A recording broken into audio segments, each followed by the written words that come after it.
Hi guys, it's Kelly and I am back with another video for Neat and Tangled.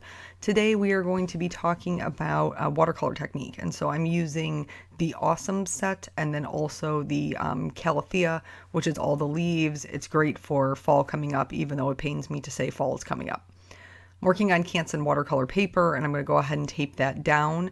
Before we get totally into the video, just in case you happen to be working on like last minute time, there is a Labor Day sale going on over at the Neat and Tangled store. It's 20% off everything except August release products, and that is going on through September 3rd at 11:59. So what you saw there was the ink. Oh Lord, what the heck's the ink on? I always think I'm saying it wrong. Ink on 3. And it is the fade out, no line coloring. And I just purchased this, and it's the first time I'm trying it, and I was very excited. I'm also using Hero Arts liquid watercolors. That's what you see me dropping in there. And then they don't have an orange out yet. A little birdie told me there might be one coming though. And so I just mixed the strawberry, and I think it's called like daffodil or dandelion or something. The yellow and the red, people. That's what I mixed. Also, this is the first time I've used the dark teal color. And I sat there in awe of it for probably like a good 10 seconds. That's why you saw my paintbrush freeze. Like, ooh, I like this so much. It's so pretty. Basically, when you're doing negative painting, which is what we're talking about, you want to do a base layer of color.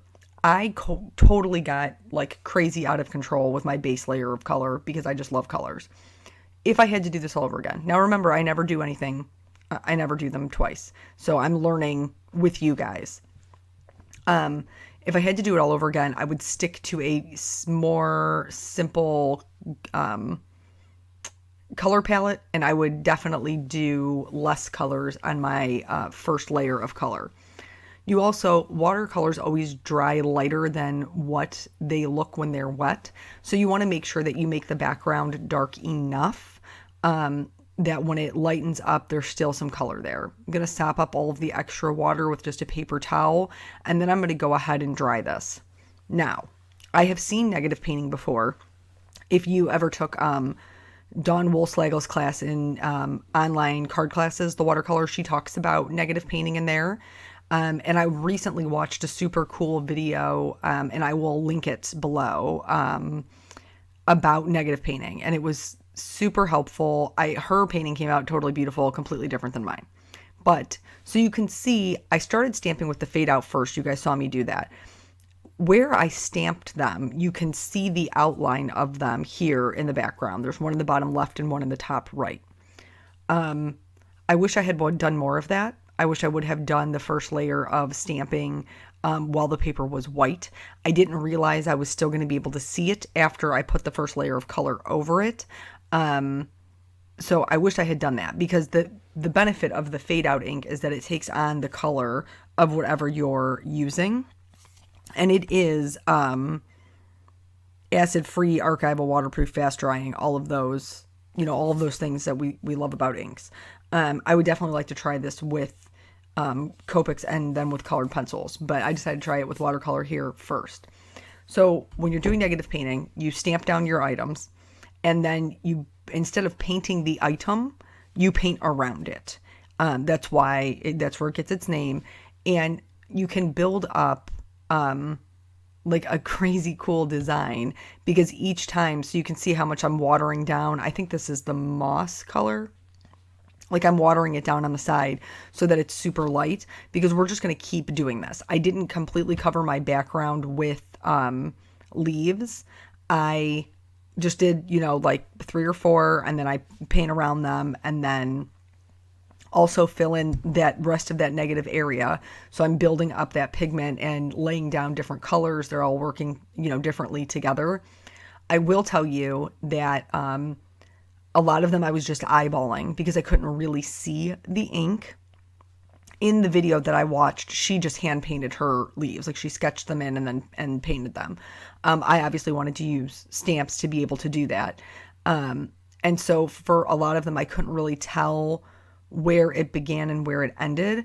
What I learned as I went is that because it takes on the color of pigment that you're putting on top of it, it's a lot easier to see if you just put like a light layer of color over it. And then if that's too dark for what, you know, that the whole point is us building up pigment. So if that's too dark, you can blot it up with a paper towel, but it will still grip that ink and you can see it much, much better.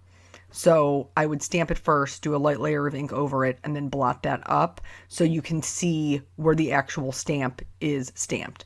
Because what you're going to see here is I start to outline this one, and I feel like, why is this leaf so huge? There's no way it's this big. I'm definitely messing it up. And so I make it a smaller leaf.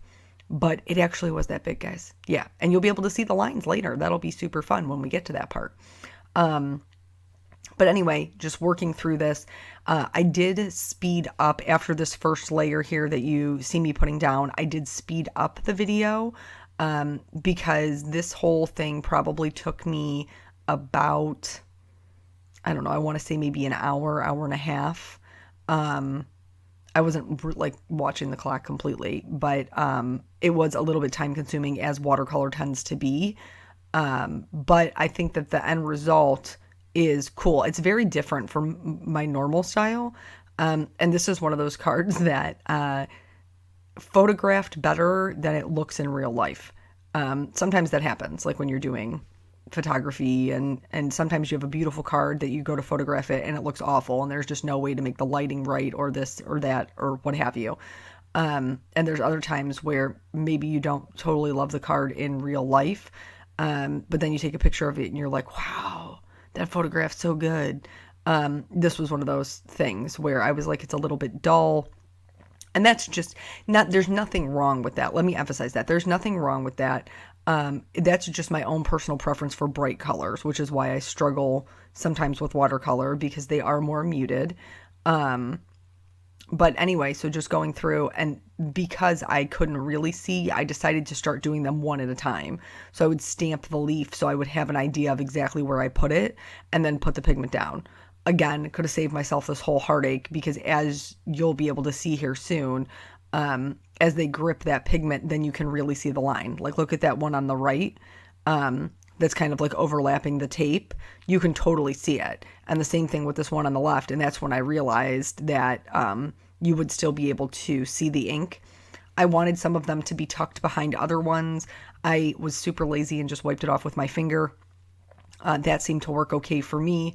You could also like mask with a Post-it note or something. It doesn't have to be perfect because ultimately they're going to be very kind of organic leaves.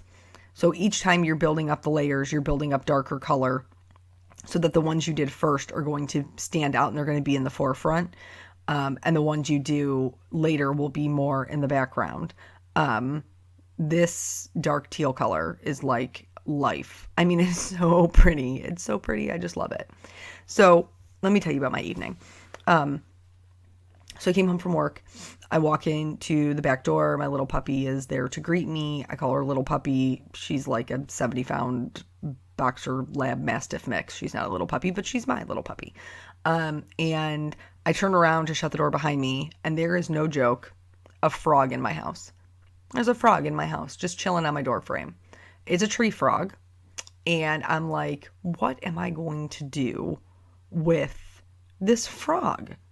Like, come on now. There's a frog. Like, I've had spiders. I've had crickets. I've had a spider that had babies in my laundry room. I have had very large mosquitoes. Very, very large mosquitoes. I have had stink bugs. I have had just like you name it, it's been in the house. And now now I have a frog in my house. And I have no idea how the frog got in the house. I mean, no clue. I have no idea how long he's been chilling there. I feel like he wasn't there when I left for work. I think I would have noticed if the frog was there when I left for work. But nonetheless, he got put into a little box top or whatever and released back out into the wild. And in fact, I shared it on Instagram, if you follow me over there. And one of my followers commented, you have had a lot of wildlife in your house lately. And that is true. There has been a lot of wildlife in my house lately, and I am over it. So while I was sitting here, I had painted the whole card in my craft room, hanging out, whatever. I was sitting here editing this video. And as I was sitting here editing this video, this I don't know, maybe nickel-sized black spider comes crawling down the wall right in front of me. Like, why? I don't understand. So he comes down the wall, and he's a very fast mover. Um, I wasn't fast enough, and he got lost. He got lost, and then the entire craft room had to be gone through because I was positive I would just be sitting here doing it. And honestly, I'm not even completely sure that as I sit here right now, that this thing won't pop back up and just make me scream bloody murder into the microphone. It's a possibility. Keep your fingers crossed that doesn't happen. Because I'm so over it. I'm so over the spiders. I killed one in my kitchen yesterday afternoon. It was just crawling across the floor doing its thing. Killed that one. And I know some of you guys are like, they're harmless. They eat things. Leave them alone. Evict them from the house. No need to murder them. Listen, I understand. And I think that it is wonderful that you want to set them free out into the world and wherever you live. As long as you don't live where I live, you do you, boo. That's fine. But if they come up in my house, they have to die. So now I have gotten basically an escapee that's just roaming around my craft room somewhere, and I'm not a big fan of it. So back to this card. I'm to the darkest layer. I thought I owned black liquid watercolors from Hero Art. I don't. So I just mixed up a super dark teal color by adding some purple into it and what is it? Deep Ocean? I think it's Deep Ocean. So I added some blue and added some purple in the hope that it would make it darker. It did make it a little bit darker. And then I just did very quick outlines of some veins in the leaves. This isn't anything that is realism for sure. So originally I was like, meh, I don't know how much I love it. And then I flipped it upside down. It's so funny how your perspective can change things, right? And then I was like, oh, they look like falling leaves now. I like them so much better. I like them so much better. So I'm going to emboss the sentiment this awesome part of it right onto the watercolor paper, which you can see I've cut down. Make sure your watercolor is completely dry.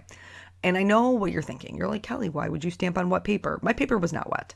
What I mean by completely dry is make sure there's no tacky areas. So even though I treated it with the anti-static tool, there were still some areas that were still kind of tacky when I put on the embossing powder. And then I was immediately sad. You'll see it. There's only like 2 or 3 spots on the bottom right-hand side. And I really had to go in there and kind of like dust off.